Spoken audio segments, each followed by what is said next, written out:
நான் அரை போட்டனா நீ முழு போட்ட. யார பட்டக்கா போடுற மாதிரி புடிச்சு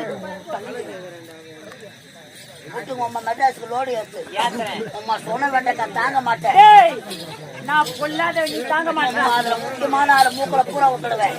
ஏய் இந்த பொட்டாமர குளக்கரையிலே அழகிய சிலையாக காட்சி அளிக்கிறார்.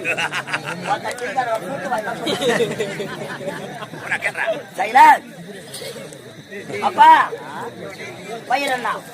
என் பயிர் 5050ங்க. 5000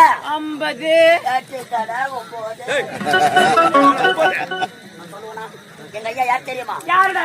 பதிலே சிங்கக்குட்டி, சிங்கக்குட்டி, புல்லு பதிலே மான்குட்டி, மான்குட்டி, வாய் பதிலே புலிக்குட்டி. சுருக்கமா சொல்ல போனா எங்க ஐயா யார் தெரியுமா? யாருடா? அவர் ஒரு பொட்ட ரவுடி. வேட்ட ரவுடி. டேய் அதெல்லாம் போகட்டும். உங்க ஐயா பாக்குறதுக்கு கோழி கோழி இருக்கிறாரு. வயிற்றுக்கு என்ன சாப்பிடுறாரு? அவர் வயிற்றுக்கு பீ தான்